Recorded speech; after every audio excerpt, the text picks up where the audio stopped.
Game number 31 on the summer season here in the Cape Cod Baseball League. The Falmouth Commodores, for the fourth time, are going to match up with a West Division foe in the Hyannis Harbor Hawks here at McKeon Park. We invite you to hang out with us over the next several hours. Matt Venezia, Zach Sardenik, Destiny Sanchez, and others here with the Falmouth Commodores to bring you tonight's broadcast. The Commodores lining up today 14-14-2 on the year against the second best team in this West Division, Hyannis Harbor Hawks 17-12-2. Zach, a great opportunity for Falmouth tonight, still with three more against this team in Hyannis, but you got to get your foot in the right direction here tonight. You do, and it's a good spot to do so. A Falmouth team that is playing much better baseball than the last time they saw this Hyannis team, but the same could be said for the Harbor Hawks. Going to be a lot of fun. The Hawks have turned it around as well. Points in 5 consecutive for Hyannis. The starting lineup for Jeff Trundy and his Falmouth Commodores. John Spikerman in center field will lead it off. Had a big game yesterday with 3 hits for Falmouth. Travis Bazzana at second base in the 2 spot. Kyle DeBarge at third base will hit third. Tyler McGregor back in the lineup after having the day off yesterday. He's at first base in the cleanup spot. He came in to pinch hit in the top of the 9th of the ball game yesterday. Walker Yannick catching the balls and strikes behind the plate. A 9-game hitting streak was snapped the other day for Walker, so trying to get that back up.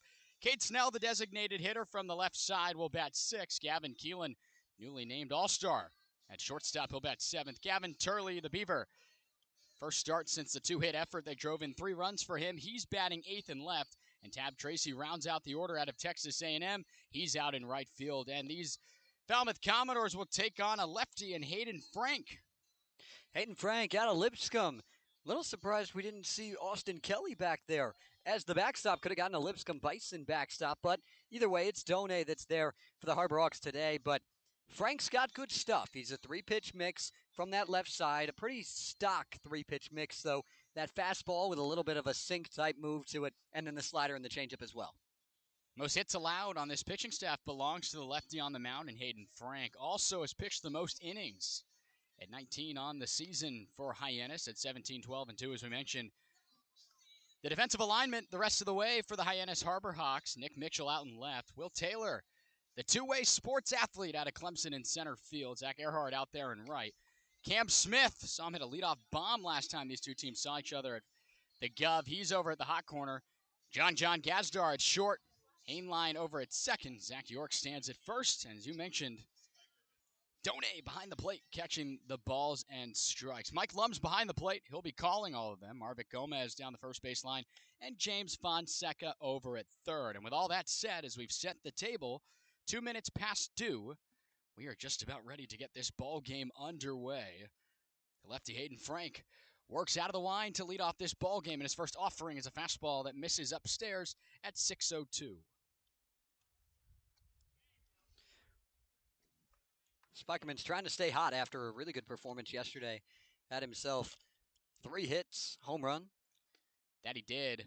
Came from the left side, his first time hitting one over the fence out there on the left side of the batter's box. Takes one, a fastball low and away there for a strike, evening the count at 1. Spikerman, prior to yesterday's 3-hit explosion, as we see this next pitch come in, way in front of the changeup there, good cut. Prior to the 3-hit effort yesterday, was 0 for 10, Zach, but even with that, 12 hits in his last 7 games. John has been really seeing the baseball well up there. We talked about the expected batting average against the fastball in the top 10 in the Cape League in terms of seeing that pitch. The offering misses a little bit upstairs in the 1-2, evening the count. He sees that pitch well, as you mentioned, and we're seeing it early. A couple of really close, good takes on fastballs elevated from Frank. Had a 1-1 base hit last time to lead off the ball game. Out in front of this one, though, swing and a miss. Can't get on to start off the ball game like he did yesterday at YD. A swinging strikeout is the first out of the inning. That changeup's working well for Frank so far. Used it extremely well in that at-bat. We'll see if he goes to more of the slider now, though, against the lefty in Bazzana than he did against the right-handed hitting Spikerman, at least in this at-bat from the right side. That's right. The switch hitter in John Spikerman out of Oklahoma goes back to the dugout with the swinging strike. And now in the left-handed box, it's Bazzana staggering his step here. The first pitch gives him the curveball. Misses a little bit low and in for a ball. Bazzana, as we mentioned, will start in left field for Falmouth out in that West Division All-Star game on Saturday at Harwich. It'll be really fun to see a Commodore in the starting order. The 1-0 fouled straight back on that heater. 89 on that offering. Evens the count. Travis Bazzana just exploding onto the scene here so far through 19 games. Second in the Cape League in batting average coming into today's contest at 346. Going up against the left-hander here, left on left. Big breaking ball there, and it's popped up. Brady Done giving chase. He has a play on it in foul territory right in front of his dugout. He makes the play to retire Bazzana 2-away. Good read by Done. Bazzana just couldn't catch that slider cleanly as it broke away from his bat, and he popped it up. Brody Done behind the plate there in that all Virginia Tech gear, able to make the play in front of his dugout. He's going to find himself some new gear soon, though. That's right, getting ready to leave Blacksburg. That's the age of the transfer portal in nowadays. First offering to DeBarge, the third baseman for Falmouth. Fastball up and away, misses. Falling behind 1-0. He could probably walk to the Falmouth dugout and get a preview of what his new gear is going to look like. Luke Heyman's got that Florida Gator gear in the dugout. That's right. Though Heyman not in the order today, getting the day off. Saw him at first base yesterday to give Tyler McGregor a chance to put his legs up for a time. Had been remotely at first base for a very long time for Falmouth. 1-1 now to DeBarge, the third baseman. He gets jammed on it. It's flirting along the right field line, giving chase at first. That ball's going to drop down fair. You had Zach York charging, and now they say it's a foul ball. I don't know about that, Zach. It looked fair from here, but obviously Marvick Gomez has a really good view of it, but that was close. Marvick Gomez was running there as Zach Earhart and York were giving chase, but I don't think I'm losing my marbles. I really thought that one got inside the right field line there. Nonetheless, it's now 1-2. I might have to go to the eye doctor tomorrow. I'm convinced that ball was fair.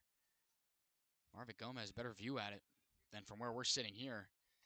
Nonetheless, DeBarge will have to do it again here. Thought he had a base hit there. Staggers his stride there in the right-handed box. The pitch, yellow light swing. He did go. They have to throw down. Does Done on a couple of strides in the infield grass. He makes the throw down over to York.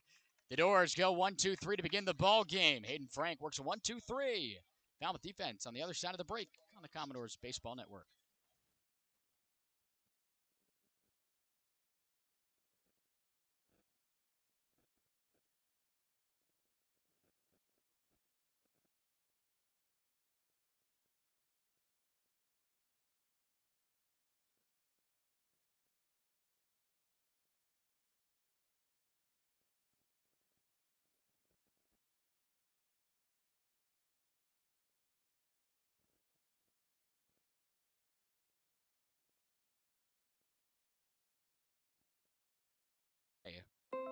Good to see Quigley have that offering. Goes back to it here, misses a little bit low and in there. 93 on that one. Has good life to that pitch, as you mentioned, partner. He does, and he uses it well. Fastball along with the slider and the changeup, and he can use all three. We'll see where he goes behind in the count now. Nick Mitchell from the left side gets on a fastball here, and it's belted into the right center field gap. Cut off by John Spikerman. It's a leadoff base hit for tonight's left fielder, the Harbor Hawks, and a base runner to contend with. Mitchell just hits. He was outstanding at Western Illinois this year, headed to Indiana next season to play with the Hoosiers. He's an Indiana native, and he's going to be good in that Hoosier lineup. Picks up a knock there. Mentioned that he had 8 hits in his first 5 here with the Harbor Hawks. Now 2 over his last 5. It was a slight little bit of a slump, but able to get himself started here. And he started the summer with YD, but didn't really crack their lineup very often. Was used a lot as a pinch hitter and a pinch runner, and he can find you hits. Another guy that has kind of been in that free agency, if you will, the Cape League, as you mentioned, Austin Kelly. Started with Falmouth, a late addition to the roster with him and Ross Highfield behind the plate, and then got cut and has found a home here with Hyannis, although not in the lineup today. Now Zach Earhart, the right fielder in the box there from the right side. A little bit of a knee bend as he takes this one at the letters for a called strike, 1-1. And Hyannis has become really good at that over the last few years. They had an MVP candidate last year in Mitch Jebb who was on another roster. He was on Katuitt, got cut, signed here with Hyannis, and finished second in MVP voting. Quigley's got to be quick there from the stretch. He gets on one here, and it's right to Bazzana. He can flip it 4-6 to Keelan. The 3 not in time to McGregor despite the stretch. So you can rule that just an infield out there on the fielder's choice. So they'll switch spots with one away. Earhart was flying down that line. Nice smooth play by Bazzana at second. You're going to see that a lot from him, and probably going to see him at second base more often than not now after Christian Martin's departure. That's right. That's really the only move of today was the substitution, rather the minus of Christian Martin, despite being here throughout the entirety of the season. He had a good year here. First pitch swinging. Cam Smith jumped on this one out to deep left center field. It's gone. Got a fastball. Didn't miss it to straightaway center. And the Harbor Hawks bring in 2 here in the first inning. If that looks familiar, you may have listened to us before because he was in the leadoff spot the last time these two teams played at Gov Fuller Field. The first pitch of the game, he got a fastball middle, just like that. And he made Carson Montgomery pay. This time he makes Stephen Quigley pay. He's showing why. He just got announced in the Home Run Derby field for the Cape League. And he's showing why. 400 to dead center. Picked up his 4th home run there on the season. And right there, he entered today's action. 3rd in the Cape League in home runs. Adds another there to Smith. That home run you mentioned last time these two teams saw each other was against his teammate in Carson Montgomery. Montgomery getting picked up in the draft there by the San Diego Padres. He's no longer here with the team, but was used in several starts for Falmouth. Quigley trying to go right back to work. Gets a wave and a miss from York there in the left-handed batter's box. York, to this point, leads the team in average to his limited amount of appearances, 441. Seeing the baseball real well there in that left-handed batter's box. Stands real tall there in the box. Quigley still works quickly. This one's kind of flipped out to center. Spikerman cruises to his left, and he'll make the play. That's out number 2. Just got him out in front on the outside edge, just kind of flipped it the other way. Elijah Handline now with 2 away. The damage already being done this inning, so nobody on the bases for Handline stepping in there from the right side. 6th in the Harbor Hawks in batting average entering today's action at 283. Watches a nice slider drop there away in the far third of the batter's zone there, and it's taken off. 0-1 now from Quigley, who still works out of the wind now with nobody aboard. A fastball there, cut straight back to the screen. Nice response by Stephen Quigley, trying to flush the 2-run shot and pick up this last out for Falmouth here defensively. That's all you can do. The Harbor Hawks playing real good baseball now, surging to 2nd in the West Division. Good start for them today. Pitch, slider, cut on and missed. Same spot as the first one of the at-AB, but the damage done, as we mentioned. Cam Smith has the Falmouth number. That's his 2nd home run of the year against the Doors. Makes it 2-0 here early from McKeon Park.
Four, five, six due up for the Commodores against Hayden Frank. Worked a 1-2-3 with 2 strikeouts to begin this ball game in the top of the first inning. Tyler McGregor stands in there from the left side and back out of the stretch. Offers him a bending breaking pitch in there for a strike. Started it on the inside third there. Back over the plate. A take there to begin the ball game's first at bat for Tyler McGregor. Another offering here. He gets on this one out into left. Couple of looks and cruising in front of the wall. The play will be made by Nick Mitchell. McGregor kind of thought he got it there to the opposite way, but it stays in the park here at McKeon for the first out. It looked good off his bat, but he didn't catch all of it. It kind of went slightly off the end of the bat and high up into the air. Just not enough, even with the wind, to get out. Now Walker Yannick from the right side, today's catcher, was back there yesterday with Luke Heyman, the other backstop in the lineup at first base for Falmouth. First pitch swinging, came up empty there on a changeup in the dirt. Nice offering from Frank. Yannick, third on the team in doubles to this point in the year. 4 of them in there from the right side out of Sam Houston State. The Bearcat has come alive a little bit offensively here over the last little bit. Chops one here, foul. Same offering there, was a changeup low. Yannick just barely getting a piece, and he's quickly behind, 0-2. Steps out of the box here and wipes some sweat off the top of his forehead, and now we'll get back in there. Nice knee bend there from the right side, and the offering fastball stays upstairs. The first he sees of this at-bat, coming in at 89. Make it 1-2.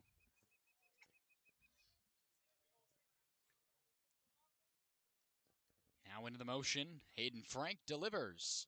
Spikes a changeup there again. Done kept it in front of him. Good eye. This time it wasn't cut on. It makes it 2-2.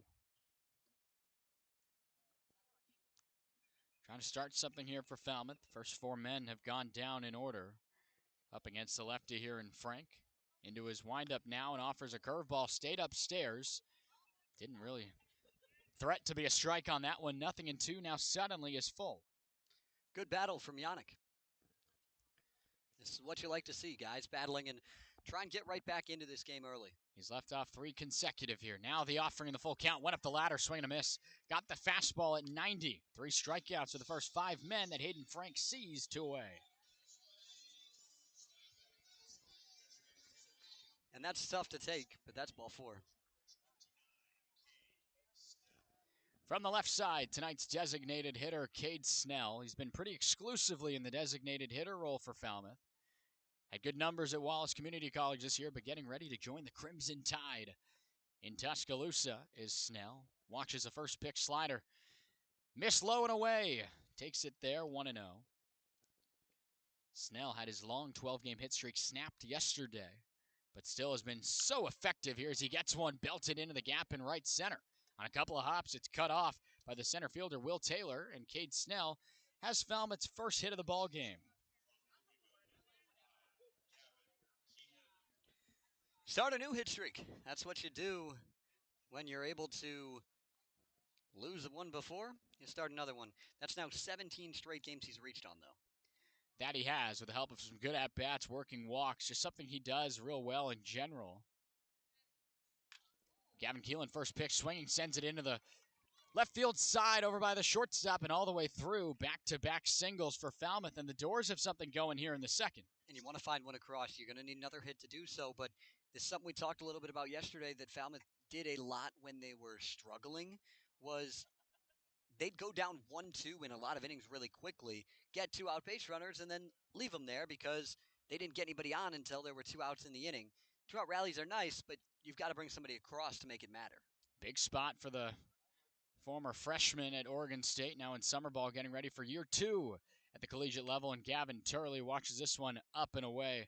Turley did not play yesterday. The game before that against Chatham, picked up his first 2 hits on the season, drove in 3 runs as well. Like to think he's maybe going to start to get going here in this 8th spot in the order. Couple looks by Frank back to second, and Turley fouls off a fastball right back to the screen, evening the count at 1. He wanted that one. Just outer third, 90 miles an hour, but it caught quite a bit of plate.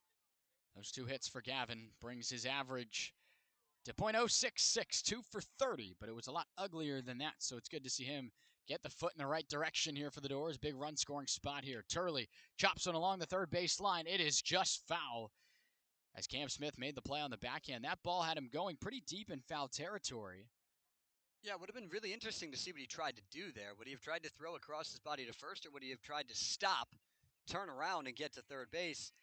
His best play probably would have been trying to go to third, but either way, it would have been tough for him to do either one. We mentioned the importance of this ball game in the West Division standings. With Falmouth being 0 for 3 this season against Hyannis, you'd like to find a win against these guys at some point. Fastball upstairs, stays there, 91. Good take by Turley. And the deuce is wild here in the second inning of Falmouth. 2-2 with 2 on, 2 away. Turley steps out of the box, now gets back in, striding his step a little bit. Now waggles that bat over his right shoulder. The offering from Frank, big breaking ball, and it's cut off straight back, nearly over the netting here, and it would have landed right in our little setup here, Zach. Yeah, it might have been. It would have been close. Would have been that first souvenir we were talking about. Yeah, you really want one here. You better make sure to protect the equipment when you're asking for it. We all know what position I played growing up. I don't think that would have been a problem. Couple looks by Frank back to Snell, moving his primary lead a bit at second. It's getting pretty healthy over there, but Frank decides to go. Fastball up at the head of Gavin Turley. Never had a chance, and now it's 3-2. At least, if nothing else, getting the pitch count up here for Hayden Frank, who had a very quick and productive 1-2-3 to start the first inning. Now, from 4 down here to the 8th spot, the door is giving him a little bit of trouble here. Tying run remains on base here in the second inning. Frank, couple looks back and forth. Now offers the breaking ball, swing and a miss. Turley couldn't get it. Angry look on his face walking back to the dugout. That one hung a little bit, but got the result. 4 punch outs for Hayden Frank through 2. Falmouth defense coming up.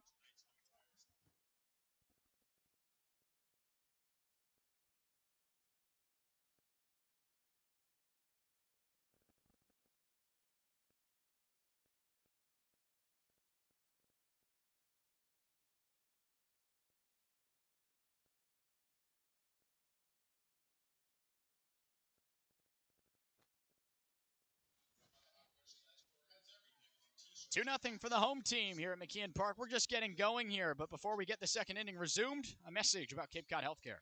Thanks, Matt. Cape Cod Healthcare is proud to be the official healthcare sponsor of the Cape Cod Baseball League, and with 6 convenient urgent care centers across Cape Cod from Falmouth to Orleans, we're ready to treat a wide variety of minor illnesses and injuries so you can get back to your regularly scheduled summer plans quickly.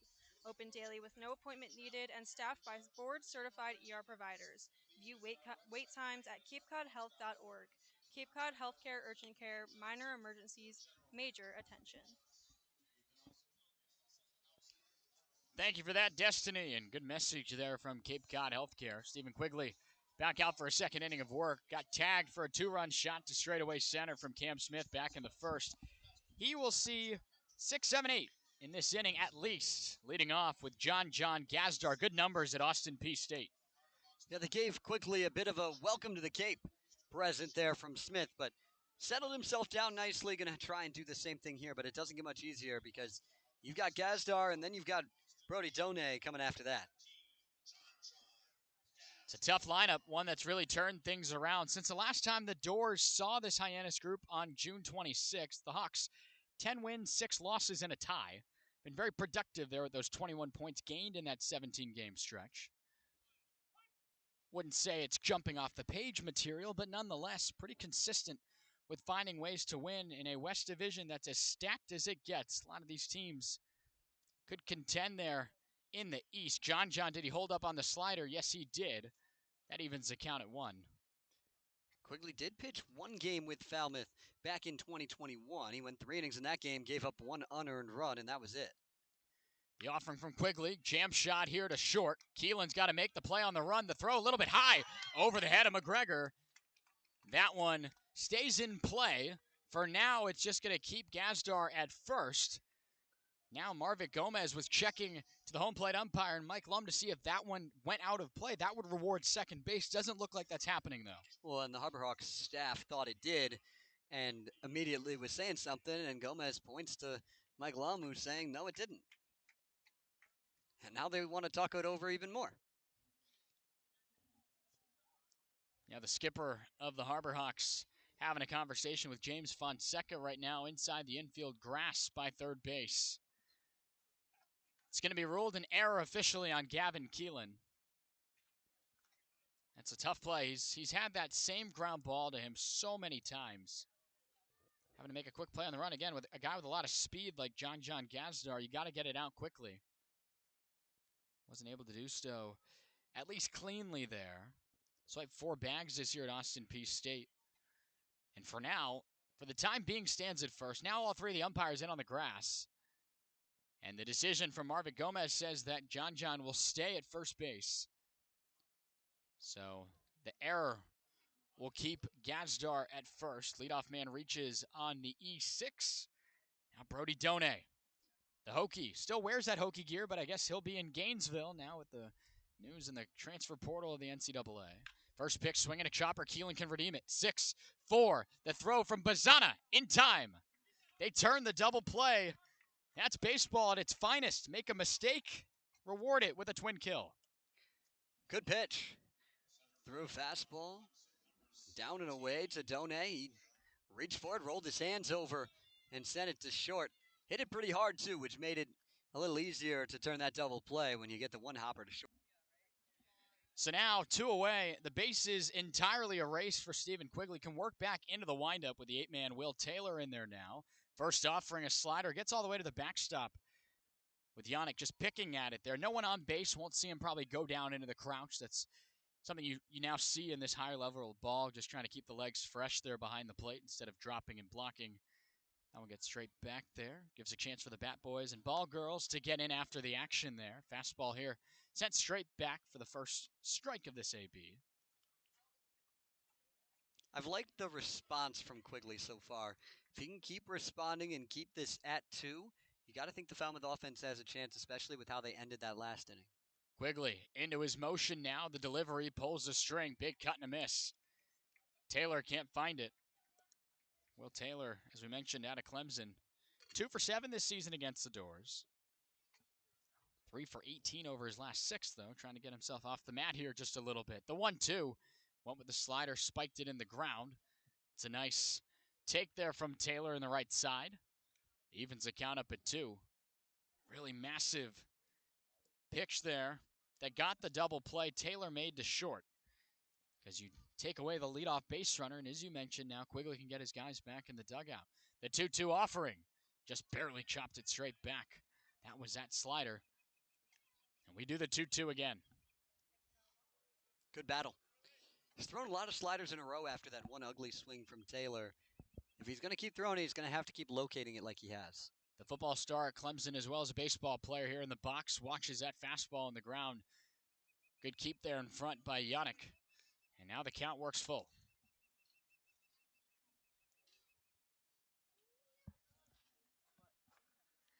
Got to find the zone here.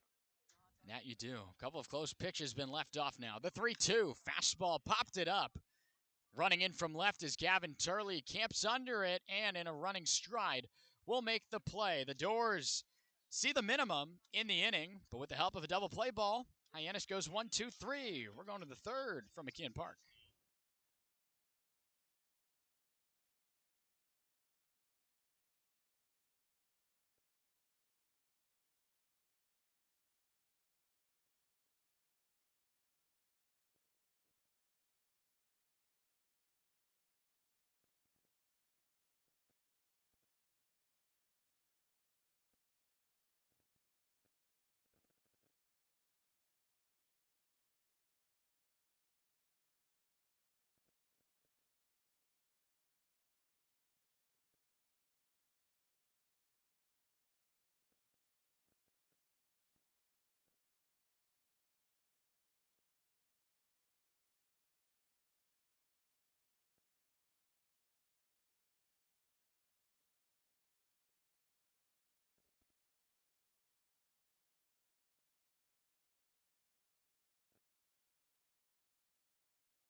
9-1-2 due up for Falmouth. Tab Tracy, the caboose in the order, will lead off here in the third.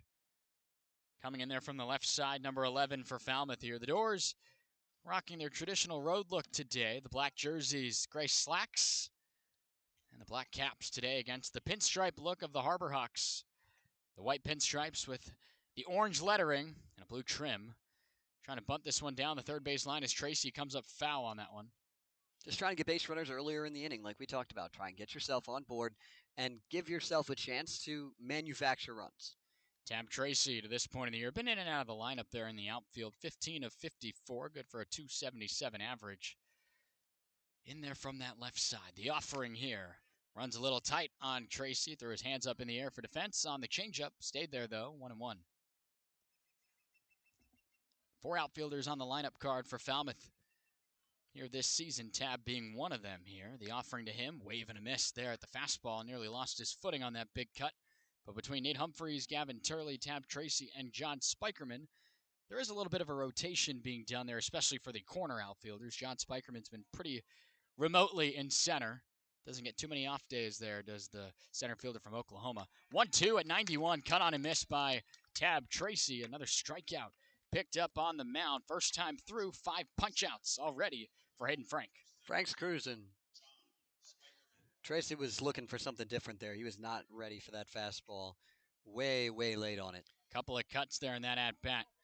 Not quite able to get on any of them here. And now back to the top, it's John Spikerman. He, too, was a strikeout victim from Hayden Frank. But to be fair, who wasn't? He rolled there with those 5 strikeouts for the first 9. Spikerman takes that one in there for a strike. They slowed it down on him there.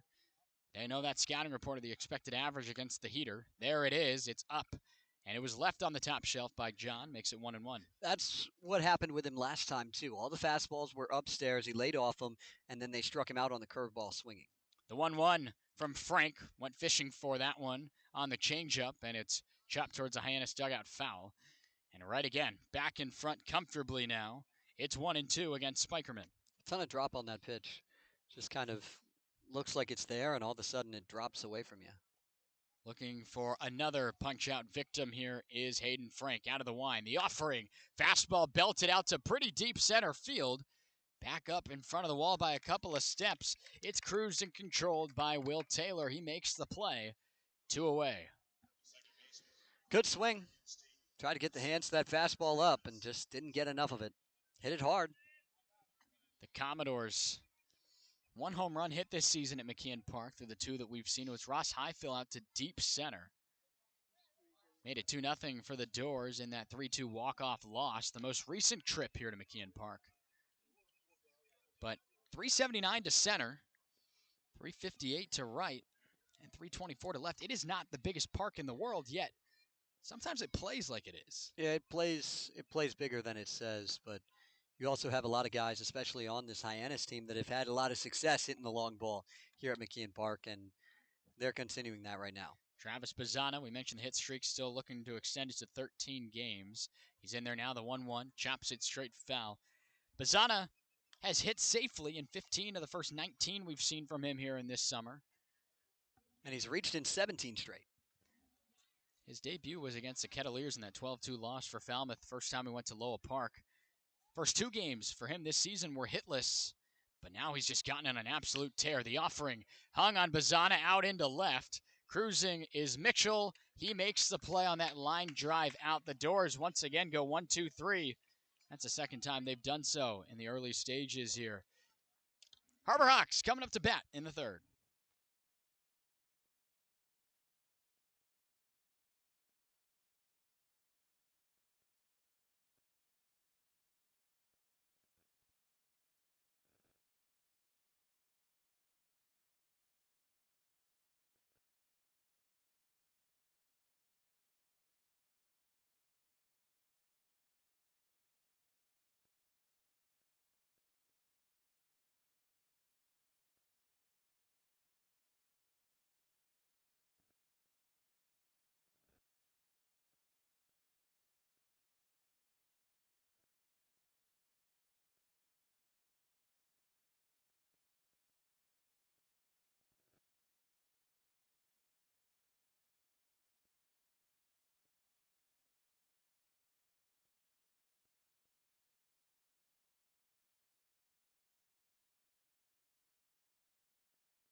2-0 for the Harbor Hawks with Trey Lipsy in the 9 spot leading it off. Nick Mitchell will bat second.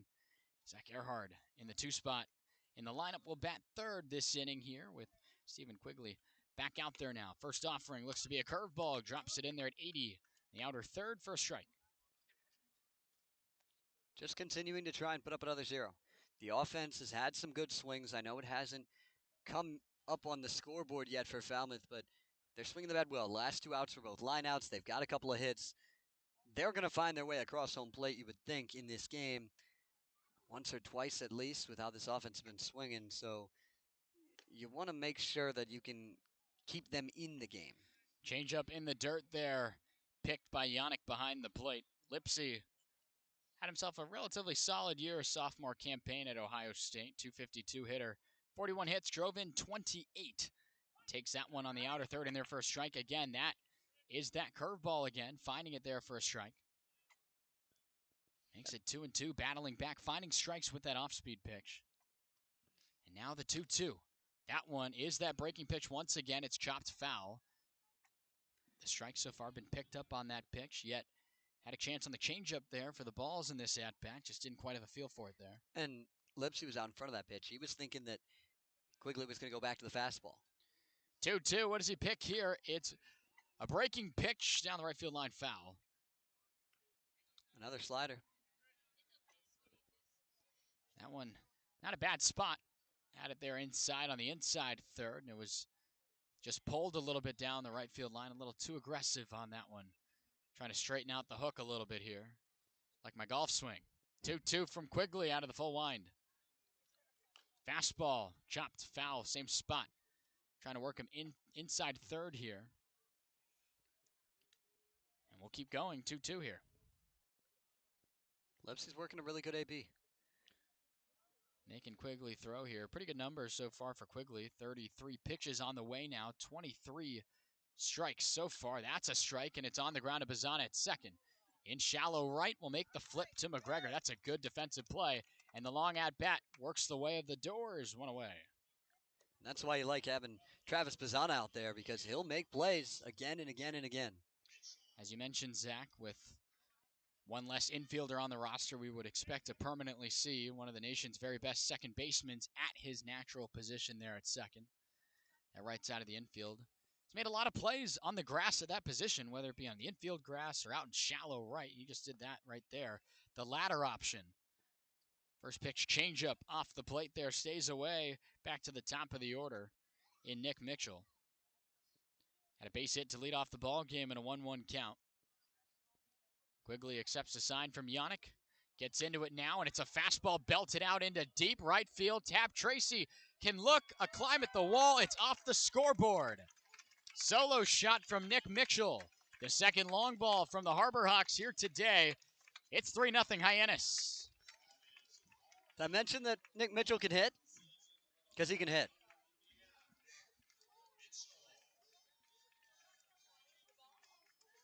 Got a fastball over the heart of the plate again. That one a little lower than the one to Smith, but caught way too much plate, and they made him pay. It's the second time we've seen a fastball in a real good spot get taken over the fence. The Hyannis hitters don't mess around. This team third in the Cape League in hits. Tied sixth in home runs, only 16 entering today. Now they've already gotten 2. Trying to get a bunt down in the first chances. Zach Earhart, it goes foul in the grass along the third base line. Because of who has been able to reach this inning, the inning will extend to Cam Smith at least. He had the 2-run shot in his first at-bat. He wanes in the on-deck circle, looking in to try to get another feel for Stephen Quigley to see how it's coming out of the hand. But I would have to imagine there will not be any fastballs thrown to Cam Smith, at least not when he shouldn't have to go to it unless he really wants to. And the thing with Quigley is he didn't get a hit for many home runs this season. He threw 76 innings, only gave up 7 long balls. And he's thrown 2 1/3 year and already given up a pair. A very reliable arm. Those 76 1/3 innings for UConn, as this one's pulled foul. All those innings were first on the staff, had the most strikeouts of any UConn arm this year at 74. And he was that big weekend arm for that rotation. That's our first chance here to take a look at him. But 3 runs given up here through 2 1/3. with the help of 2 long balls. Into his motion now, the 0-2. Fastball at the letters, left for a ball up there by Earhart, makes it 1-2. 13 hits this season for Earhart. Has 6 RBIs in his 23 appearances. Good pitch there. Looked to be that slider trying to get the outer third, not getting the call. That one looked pretty good here.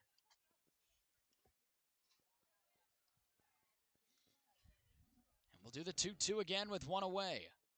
Try to get the fastball on him, and this one's given a ride out into right. Tab Tracy cruising a few steps in front of the right field wall. Been a couple barrels in this game. Some of them have left the yard. That one, to the help of Falmouth, stays in it, 2 away. And there have been a lot of swings from Falmouth that have been similar to that one right there, where they're hit really hard, but they've been able to be run down. Now it's Cam Smith. Launched his 5th home run of the year from the right side last time up. A 2-run shot in the first inning. First pitch is the curveball. We were expecting that. Probably a lot more like that one. In there for a strike at the belt. One of the best hitters in the Cape League standing here in that right-handed batter's box. Another offering on the curveball. This one out of the zone away. Smith held up. Evens the count at 1. This Florida State Seminole has done damage against the Falmouth Commodores this season. Pulls the string there. Another curveball. Gets a wave and a miss. Quigley ahead of it 1-2. Really good freshman campaign in Tallahassee this year. Hit 12 bombs. Drove in 36. Was an ACC all-freshman team member. Rightfully so, earning a spot here in the Cape League. The offering, curveball, low and away. Left there, 2-2. You can see he doesn't want to give him the fastball. Doesn't want to let him hit anything hard. I think if he does go to it, he's going to try and jam him with it inside. It is the count for it. The offering is a jam shot, and it's right back on the fastball. Quigley makes the play. Underhand flip on the run there. Did exactly what you mentioned, partner. Fastball in at the hands. Got the result, but not before we see another home run. Nick Mitchell, solo shot variety, has the Harbor Hawks out in front by 3 through the first third of this ball game.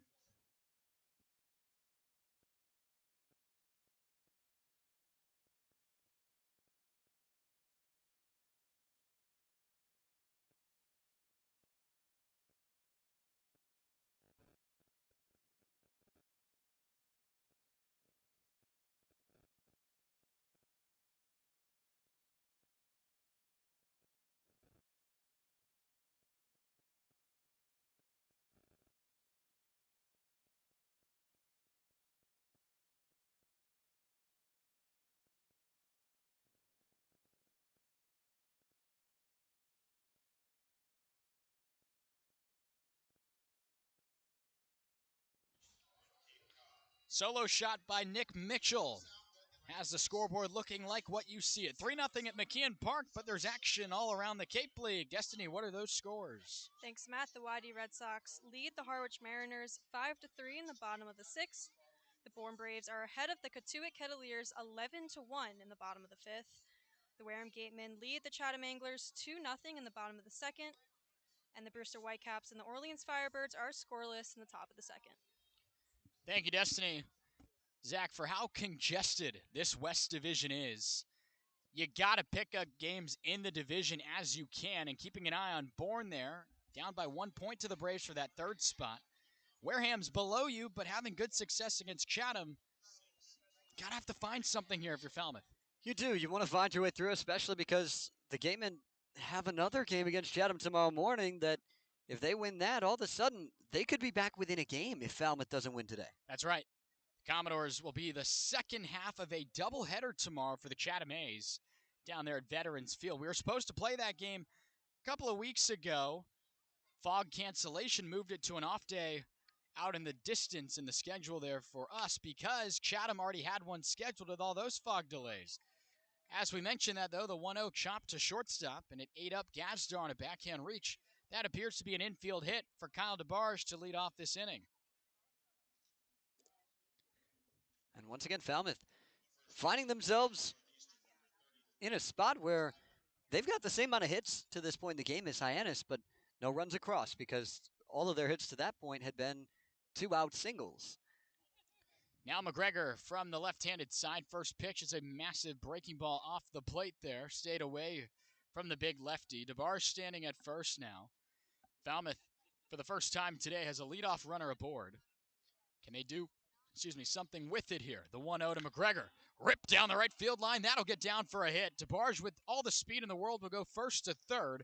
McGregor rounds the bag at first. He'll go back and stay there. Back-to-back singles have him on the corners with still nobody out.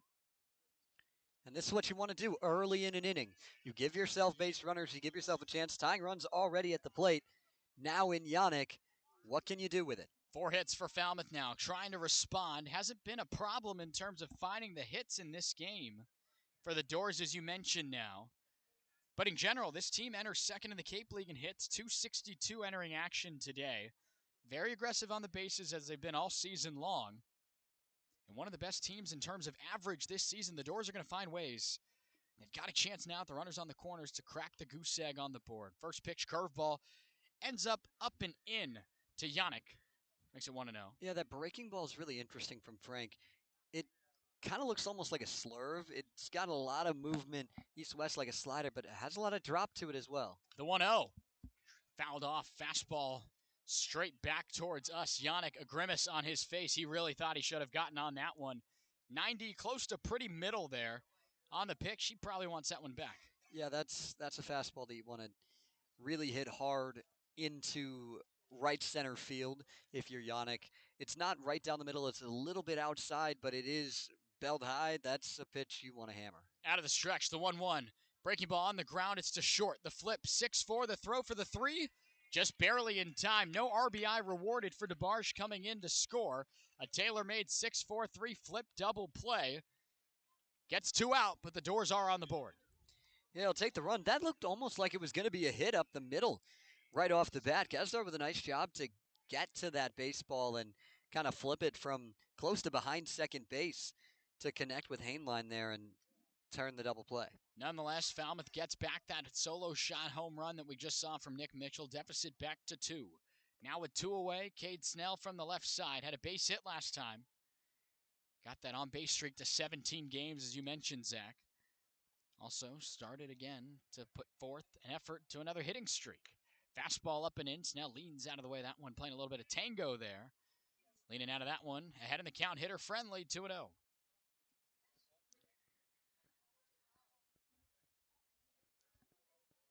Big deep breath there. Working out of the wind here is Hayden Frank. Big breaking ball chopped on the ground. Foul along the first base line. Just barely. As that one was dancing along its way towards the first base bag. 2-1.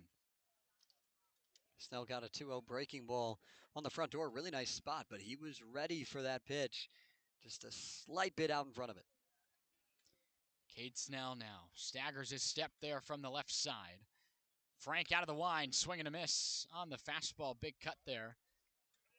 Upper 80s fastball there, coming in at 89 from Frank there. The southpaw been sitting around the low 90s with that pitch today. Now it's 2-2. Shake of the head from Frank on the mound.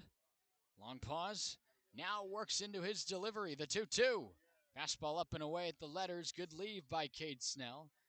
Rody Done points back at his arm, saying he liked that spot, trying to see if Snell would chase. Now you've got a full count. Just the 3rd full count we've seen today. Worked against the lefty on the mound. The delivery. Base hit into left. Got that slurve pitch, shot it into left, and it's a 2-out base hit. Snell's got 2 hits and 2 tries. He just keeps on hitting. Can't ask for much more from him. You put him in the DH spot because he can hit, and he hits. 4th on the team in average entering today's action at .339. That'll improve by a couple points given the 2-for-2 start so far, and that allows Gavin Keelan to work a chance here in this 4th inning. Keelan from the left side sees the first one bend in a slurve pitch for a strike middle. Keelan now had the base hit last time. First pitch he saw, shot it pretty much the same way that Snell just did.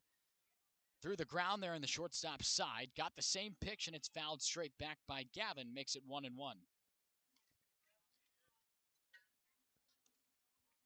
Top 10 hitter in the Cape League in terms of average to this point. We've seen Gavin since opening day way back on June 10th. 0-2. Inside, stayed inside on Gavin. Kind of backed out of the box there, nearly got him in the hands. Makes it 1-2. Trying to work some two-out magic here is Falmouth with a tying run in the box. The pitch to Keelan. He left it there on the outer third. Strike three called on the fastball. 6 punch-outs for Hayden Frank. He gets out of that spot, but not before the Doors get on the board for the first time. A double play ground ball out. Brought in Kyle DeBarge. 3-1. The Doors trail by 2 as we continue on here from McKeon Park.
Four, 5, 6 due up for the Harbor Hawks. Zach York, Elijah Hainline, and John Gazdar. A lefty and 2 righties.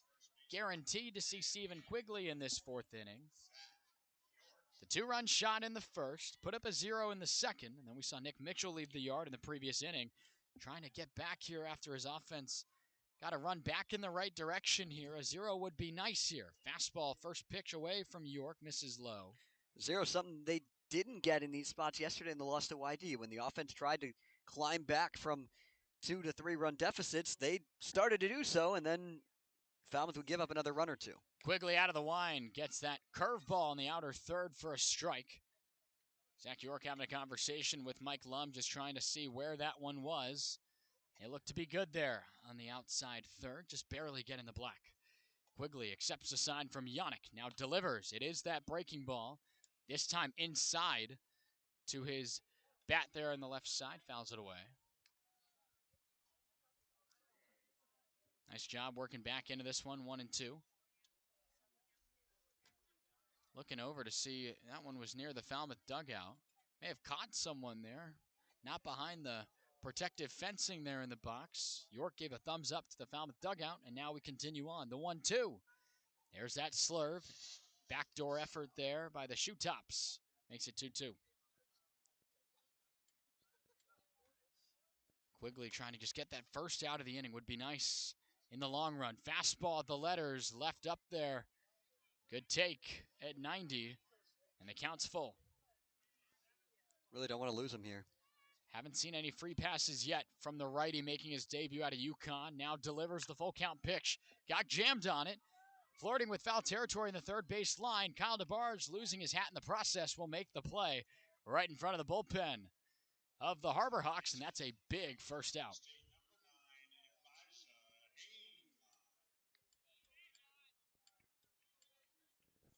That certainly works. Doesn't surrender the walk there to lead off this bottom of the 4th for the home team. And Quigley finds a first out. Walked 29 batters at school against the 74 strikeouts. Was very, very good at helping himself out more often than not. Relatively solid whip, too, at 1.3. And we've seen that for the most part today. He's only really been hurt by the long ball. That's right. The 1-0 pulls the string. Big wave and a miss by Hainline. Evens the count at 1.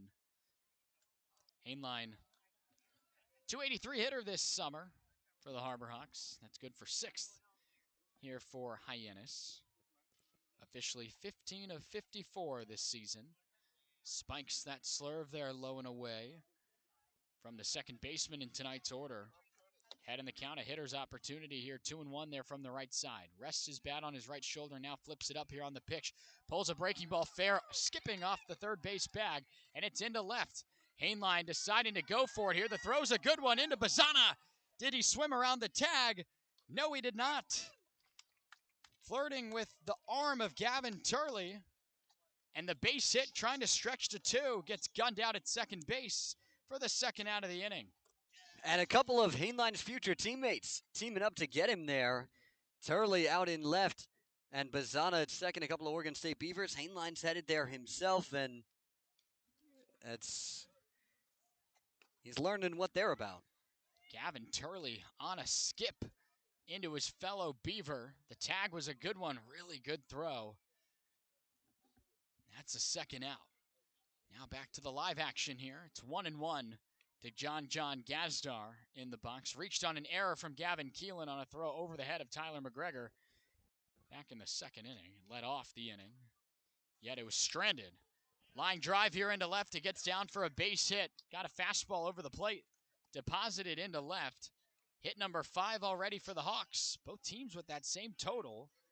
Getting a lot of base hits here and 2 long balls for Hyannis. It's a 2-out base runner. This team finds barrels. And that's what we saw in the first meeting when these two teams met. It was 11 runs put up on nearly 20 hits in just 5 innings.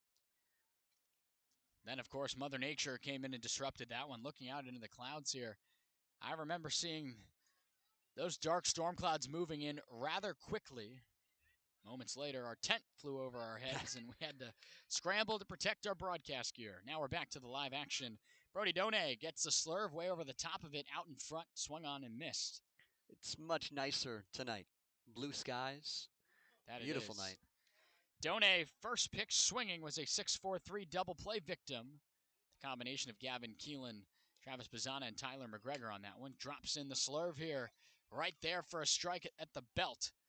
Didn't cut on it. Looking back, stepping out of the box now with a stern look on his face. Wasn't expecting to see that pitch 2 times consecutively. Now, what do you go here if you're Quigley? Trying to get out of the inning. 0-2 with 2 away, a base runner on. The offering, swing and a miss. Went to the fastball upstairs. Good offering from Quigley. His second strikeout of the game gets Falmouth out of a potential bad spot here in the 4th. It's still 3-1 for the Harbor Hawks. We're going to the 5th inning here on the Commodores Radio Network.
Top of the 5th inning here, just past an hour into our broadcast here from McKeon Park. Matt Venezia, Zach Sardenik, Destiny Sanchez, others helping you out here. Brendan Capozzi on the graphics for us tonight. A lot of helping hands here on the road for game 31 of 44 in this regular season stretch. Ooh. Ouch! Bunt shown by Gavin Turley, and he was running for it, and it hits off his bat, catches him in the face. Mike Lum asking if he's okay. Gavin taking a second to himself here, now walks back into the box. Just trying to set the scene of the inning here, and Turley trying to get a bunt down the line. Caught him right in the eyeballs, but he looks to be okay. Back in there from the right side. The 0-1. Shows it again. This time he gets it down on a big bending breaking ball. Tough play for Smith. In and out of the hands on the bare hand effort. That's what you get. The baseball gods reward you with a bunt single here to lead off this fifth. You know, they say that when the guy squares the bunt the first time and doesn't get it down, a lot of times you're like, oh, he's not going to do it again because he lost the element of surprise. Well, that thought gives you still the element of surprise to do it again and find another base runner with nobody out. That's what you're looking to do. Hit number 3 for Turley this season. And now Tab Tracy plays some small ball down the third baseline. That one hits off the third base bag. It's going to be a fair ball. Cam Smith was watching it dance and flirt along the third base line. Caught the bag, fair ball, back-to-back bunt singles for the Doors, setting up the inning here in the fifth.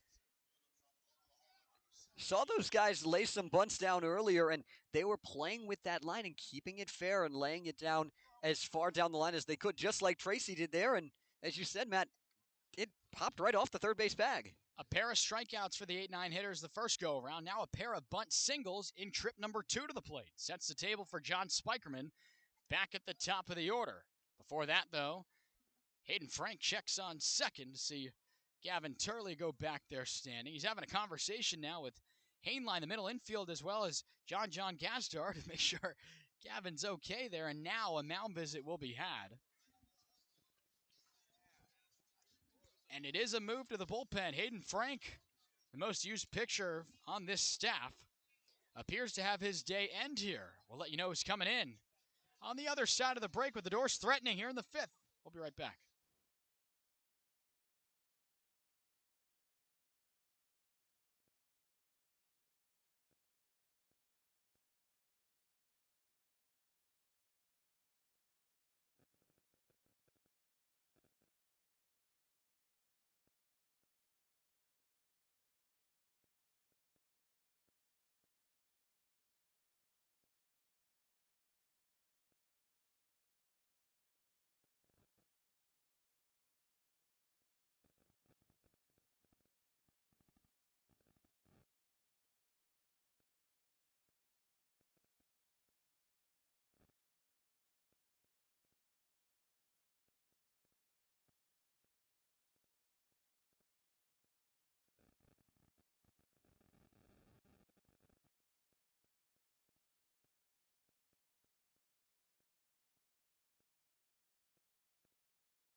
Moving to the bullpen, the righty, Dennis Colleran out of Northeastern will try to strand the back-to-back bunt singles.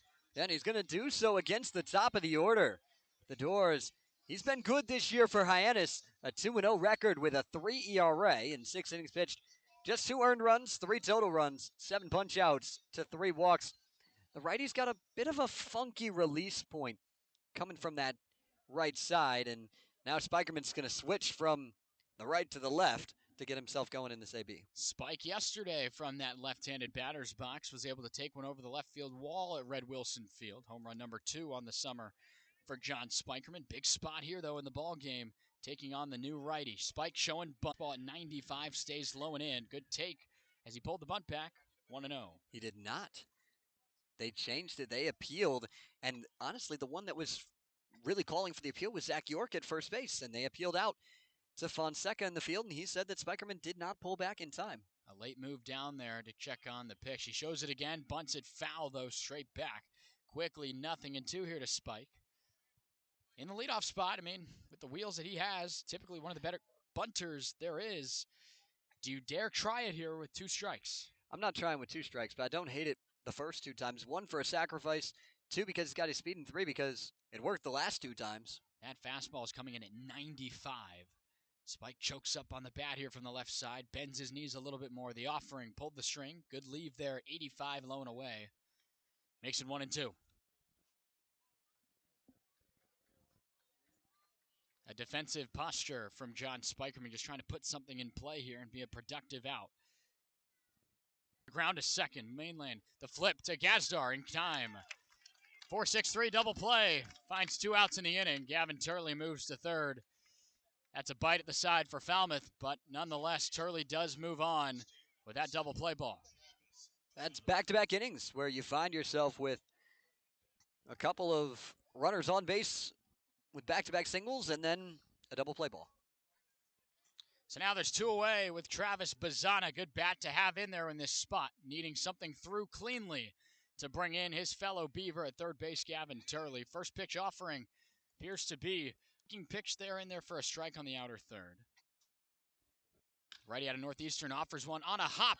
Played in a leaping effort by Hainline. Makes the flip over to first. A sharp ground ball off the bat at 95.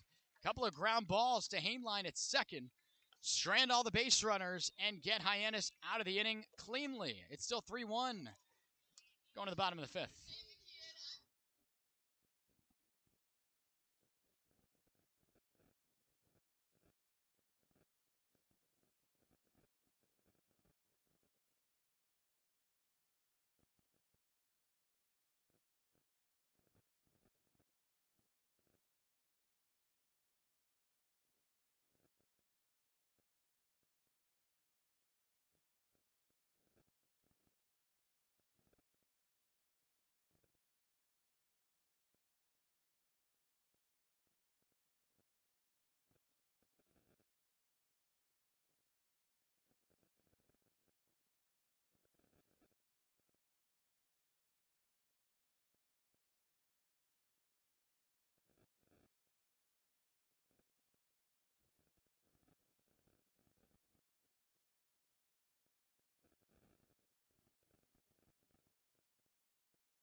Getting ready for the bottom of the 5th here at McKeon Park. Some of the stars of tomorrow that are shining today are going to make their way to Harwich on Saturday for the All-Star Game. Thanks, Matt. The Cape League All-Star Game is coming to White House Field in Harwich on July 22nd. Gates will open at 1:30 p.m. A home run derby will begin at 4 p.m. and first pitch is scheduled for 6 p.m. Tickets are $10 each with free admission for children 12 and younger. Tickets are now available online at capecodbaseball.org, at the merchandise booth at Gov Fuller Field, or will be available at the gate on July 22nd. Buy yours today and come watch the top players from across the league all on the same field. Thank you, Destiny. The Doors making a move to the bullpen after 4 innings. From the debut arm on the mound for Falmouth and Stephen Quigley, Cody Del Vecchio for his second appearance on the summer. Out of UCLA, had a really good year. His first year with the Bruins and looking to keep that going onto the Cape this summer. He sees 8-9-1 this Hyannis order. First pitch goes with the slider there. Gets it on the outer third, in there for a strike. Good offering there to begin Will Taylor in this ball game. Flew out on a full count into left last time. Now goes with the fastball, quickens him up low and away. 91 stays there. The right-hander stands 5'10 on the mound, 185. Has a mustache out there on the hill. Been sporting it all season long out at UCLA and Pasadena. The offering here goes with the slider. It's fouled straight back to us. That one more over the middle. Got a result, though, that works. 1-2. Really good numbers from Del Vecchio. Most innings on the staff at UCLA. Most appearances as well in the Pac-12 with 36. The 1-2. Check swing, did he go? A check down to Marvin Gomez. He says no. Makes it 2-2. Good take. It's a tough pitch to lay off. Slider that starts over the plate and breaks away. Goes with the fastball here, and it is belted into left for a base hit on a couple of hops. MLB The Show's version of a perfect right there, right on the screws. A leadoff base hit. Already 7 of them now in this ball game for Hyannis. And the majority of them coming on fastballs. These guys mash fastballs. He got one outside there and was still able to pull it through. That one's off the black on the outside third, yet it was pulled as you mentioned there. That means you really got to be on it. Leadoff base runner for Trey Lipsy, who stands in there now in the 9th spot, the designated hitter today. Ground ball out to Travis Bazan. He made that play and shallow him a picture off the plate, coming in at 84. Makes it 1-0. Delvecchio's got to work now out of the stretch. Deep breath, lifts his leg from the stretch, and the bunt is shown and down. Hyannis bobbles it. He was going to go to second. The throw to first, not in time. That's going to be an error from Hyannis. He had a chance at the lead runner, Zach, and now you don't get any of them.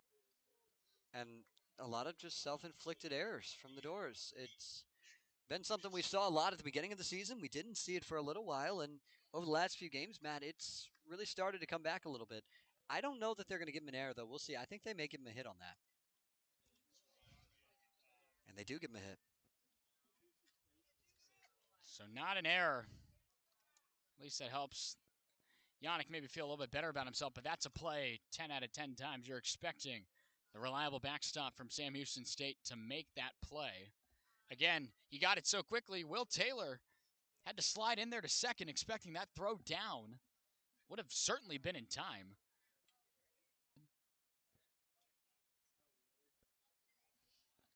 But you present a chance for Nick Mitchell. Had a solo home run into right off the scoreboard here at McKeon Park. He shows bunt and gets it down. Delvecchio has a go at it. A look to third, decides to go to first. Gets that out there. The lead runner retired. Everyone else moves up. Third and second now with one away. Well, and Hyannis was yelling for him to go to second, and he just wasn't ready for that, I don't think, and tried to turn around to it, and instead just went to first base. Look at that, though. A guy in Nick Mitchell who already has a homer and a single. They've got him sack bunting to move up those runners. So now, Zach Earhart presents a chance. First pitch slider off the plate to the big righty. 0 for 2 officially today. Was able to reach on a fielder's choice back in inning number 1. And ended up scoring on it on the 2-run shot from Cam Smith, who awaits on deck. Offering is a fastball in. Misses for a ball. It's a hitter-friendly count now, 2-0. Got to find a way to avoid the trouble here if you're Falmouth. Big inning potentially looming here with the Oklahoma State Cowboy in the box from the right side. The pitch on the 2-0, slider off the plate and away. Had Hyannis leaning to receive it. It's 3 balls and no strikes. You got first base open, but you don't want to see Cam Smith with him loaded. That you do not want to do. See if you can work out of it here with 1 out. The 3-0 offering from Delvecchio, taken down Broadway the entire way. Fastball just off the middle there on the outside third. Good life to it right now. Low 90s coming in from Delvecchio. Trying to work out of the trouble here. A strikeout wouldn't be a bad idea. Goes with the fastball again. Got it in there. That actually was the slider on the outside third. Got it for a strike. And now from 3-0, you've battled back to a full count. Earhart can't afford to rest the bat on the shoulders for another consecutive pitch. We'll see what Delvecchio goes with. Deep breath. Now into the stretch. The offering is a slider belted into the gap in left center. 1 run's going to score. Getting the wave is Trey Lipsy. It's going to be a 2-run double. And the Harbor Hawks extend the lead. It's 5-1 here in the 5th. Hung that slider, and Earhart made him pay. That's what they'll do top to bottom in this lineup. If you leave the pitch over the middle of the plate, they're going to hit it, and they've shown that all night long. The Achilles heel of this Falmouth team this season has been the Hyannis Harbor Hawks. And the Hawks doing what they've done every matchup, just getting a ton of hits. I mean, there is no secret to it. The Doors pitching staff, regardless of who it's been, has had some trouble working around these guys. And now Cam Smith has a chance with now another runner in scoring position and Zach Earhart at second. First pitch slider in there on the front door. That's a good pitch there on the inside third. Got the call. Not one you probably want to swing at there on that first pitch. Smith, the big shot in the second inning, rather the first, excuse me. Grounded out last time right back to Stephen Quigley. He's 1 for 2 today. Got the slider here. Bazana moving into right field. He makes the play on a bobble. Still gets it over to McGregor, though. Not as routine of a 4-3 we normally seen from Bazana over there at second. Still gets the out, though, 2 away. Well, and at second base, you have time to do that. You can afford to have it bounce up into your chest. It's good positioning there. He's in front of the baseball, takes it off the chest, picks it up, and still gets the out. Does get the out. That's a big one in that big bat in Cam Smith. But now Zach York comes in here. The big lefty from Grand Canyon takes the first pitch slider off the plate for a strike on the outside third. York, a fly ball to center. He popped out in foul territory to Kyle DeBarge last time. Fastball outer third. That one got the zone. 93. Really good pitch there. Working a little bit backwards there with an 0-1 fastball. Got to be careful with that pitch against this big bat. Now it's 0-2 from Del Vecchio. The slider stays low. It's a good offering there. Made him at least think about it. Now the count works 1-2. Falmouth already 2 given up here. It's a 5-1 lead for the Harbor Hawks. Got to keep it where it is here. But Del Vecchio's offering, lined into left field, a base hit.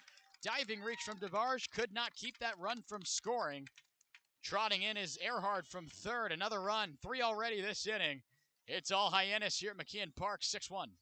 Hyannis on this stretch, they've quietly been playing some of the best baseball on the Cape, and right now in this stretch, they look like what we saw from Falmouth last week, just effortlessly putting up hits and runs on everybody they're facing. Inning extends for Elijah Hainline. Takes a fastball up and in for a strike. Didn't really like the call. Trackman says he got it in there for a strike. Del Vecchio now gave up those stranded runners that were these are all of his. Deep drive into right as we get back to the action. Diving is Tab Tracy, makes the play in right. Right up against the right field foul pole. Tab Tracy goes for a slide and hauls that one in. Saved another run on that Gold Glove play, but not before. 3 Harbor Hawks come in to score. Maybe that can be some momentum for the Commodores. Trailing by 5 when we come back. Zach Serdenik takes the headset for the play-by-play duties the rest of the way. It's all the home team, 6-1 here at McKeon Park.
Top of the 6th from Hyannis, and the Harbor Hawks in front with a 5-run advantage, moving to the 6th inning. Middle of the order for Falmouth, trying to build upon a diving catch to end the bottom of the 5th by Tab Tracy. Starting off Colleran's first full inning of work. He starts DeBarge with a slider for a called strike on that outside edge. Righty out of Northeastern, working from the wine. Goes to the fastball upstairs, and DeBarge slaps it back to the screen. Quickly 0-2. Harbor Hawks rocking the home whites with the pinstripes and Hyannis across the chest. Stores in the road black uniforms with the gray pants. 0-2 slider low and outside. Makes it 1-2. Well, look, Zach, last time Kyle DeBarge came up, leadoff spot in the 4th, got a base hit. You got to find something here. Get some leadoff momentum. 1-2, check swing. And he went around on the slider for strike 3. First punch out for Colleran. And the 7th punch out for the Harbor Hawks pitchers so far. Well, Zach, it's been quite the stretch from the pitching staff of Hyannis. Over the course of this team really getting back on the map. Right now with these 7 strikeouts today, 52 strikeouts from this pitching staff over the last almost 6 games. First pitch to Tyler McGregor runs inside. It's 1-0. Northeastern on Northeastern battle here. A couple of Huskies going at it. Fastball in, it's 2-0. It's good to see McGregor get going with the base hit last time. And a little bit of a slump for him, but need that big bat in the cleanup role to get back going. Pitch misses outside on the 2-0. McGregor way ahead, it's now 3-0.